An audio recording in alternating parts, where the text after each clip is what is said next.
আমাৰ তামুলপুৰ জিলা UPPLৰ অন্তৰ্গত শুক্লাই চেৰফাং ব্লক UPPLৰ উদ্যোগত আজি এই ঔবাৰীৰ যিটো আমাৰ চুপা, এই ঔবাৰী চুপাত আমাৰ প্ৰাক্তন নিয়ম গণেশ কছাৰী ডাঙৰীয়া তেখেতৰ গাঁৱত আমি আজি প্ৰায় 400 মানুহ UPPL দলত যোগদান কৰালোঁ। ইয়াৰ আগতে কিছু সময় আগত আমি দেওচুঙা প্ৰাইমাৰীৰ মধুকুচি চুপাত প্ৰায় 300 মানুহ আমি আমাৰ UPPL দলত যোগদান কৰালোঁ। আজি ৰাইজে স্বতঃস্ফূৰ্তভাৱে প্ৰমোদ বড়ো ডাঙৰীয়াৰ নেতৃত্বত চলি থকা UPPL চৰকাৰখনৰ কাম কাজ আৰু তেখেতৰ UPPL দলটোৰ নীতি আদৰ্শক ভাল পাই ৰাইজে আজি স্বতঃস্ফূৰ্তভাৱে ওলাই আহিছে যে অনাগত দিনৰ যোৱা দিনবোৰৰ যি 17 বছৰৰ দুৰ্নীতি ভ্ৰষ্টাচাৰ আৰু মানুহৰ মাজত থকা আতংকবিলাক প্ৰমোদ বড়ো ডাঙৰীয়া আজি 4.5 বছৰৰ মাজত নিৰ্মূল কৰিব পাৰিলে। এই নিৰ্মূল কৰাৰ পৰিৱেশটোক ৰাইজে আঁকোৱালি লৈছে আৰু আজি ৰাইজে অনুভৱ কৰিছে যে BTCত প্ৰতিটো জাতি জনগোষ্ঠীৰ মাজত শান্তিৰ বাতাবৰণ এটা সৃষ্টি হৈছে আৰু এটা জাতিয়ে আনটো জাতিৰ লগত মিলি আজি একতাৰ জৰিডালত কটকটীয়াকৈ বান্ধ খাই থাকি একেলগে উন্নয়নৰ কাম কৰিব পাৰিছে। তো শুক্লাই চেৰফাং ব্লকত আজি আমি দুটা প্ৰাইমাৰীত প্ৰায় 600 মানুহ আমি ইয়াত আজি যোগদান কৰালোঁ। দিনে দিনে শেষত হাঁহি মাৰিব বুলি আমি এতিয়াও কাকো ক'ব নোৱাৰোঁ।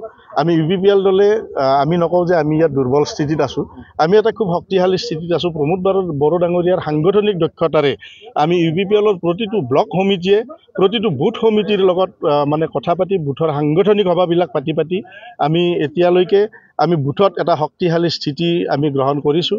ইতিমধ্যে আমাৰ বুথত শুক্লাই চেৰফাঙৰ যিটো প্ৰাইমাৰী 8টা প্ৰাইমাৰীৰ আমাৰ বুথ সমিতিৰ 22,000 আমাৰ বুথৰ কৰ্মী ইতিমধ্যে সমাৱেশ এটা হৈ গ'ল, আমাৰ ৰাইজে দেখা পাইছে আৰু ৰাইজে এইবাৰ এই কথাটোকে অনুমান কৰিব পাৰিছে যে যিমান জইন নকৰক, কাৰণ গণেশ কছাৰী ডাঙৰীয়াই যোৱা 17টা বছৰত যিবোৰ কাম কৰি থৈ গুচি গ'ল, এইবিলাক কাম যদি ৰাইজে ভাল পালেহেঁতেন তেতিয়াহ'লে তেখেতক নহাৰিলেহেঁতেন।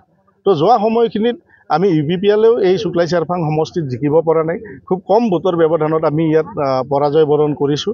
কিন্তু এতিয়া আমাৰ দলত যেনেকৈ ৰাইজে সদায় মানে দিনে দিনে মানে প্ৰতিটো চুবুৰীৰ পৰা ৰাইজে ওলাই আহি আমাৰ ইয়াত জাতি বৰ্ণ কোনো ভাষা ভাষীৰ চিন নাই, তেখেতসকলে আহি আজি UPPL দলত যোগদান কৰিছে। আমি আশাবাদী যে শেষত আমি শুক্লাই চেৰফাঙত হাঁহি মাৰিম, কাৰণ ৰাজনীতি দলটোত থাকিলে প্ৰত্যেকেইটো এটা সাংগঠনিক জাগৰণ সৃষ্টি কৰাৰ কাৰণে তেখেতসকলৰ কৰ্মীবিলাকক যোগদানৰ কাৰণে ক'বই, আৰু 2-এজন এনেকুৱা বিপৰীতমুখী মানুহো থাকে যে সকলো মানুহেই এটা দলত নাথাকে। তো বিপৰীত স্থিতি গ্ৰহণ কৰা বিৰোধী দলৰ শিবিৰত থকা ব্যক্তিবিলাকে এতিয়া পুৰণা মানুহবিলাকেও এতিয়া নতুনকৈ সেই দলতে যোগদানৰ আৰম্ভণি কৰিছে। তো আমি দেখা পাই আছোঁ গণেশ কছাৰী ডাঙৰীয়াও ইয়াত যোগদান কৰাইছে, কৰিবই। তেখেতৰো সাংগঠনিক ভেটি এটা শক্তিশালী কৰাৰ মানসিকতা আছে।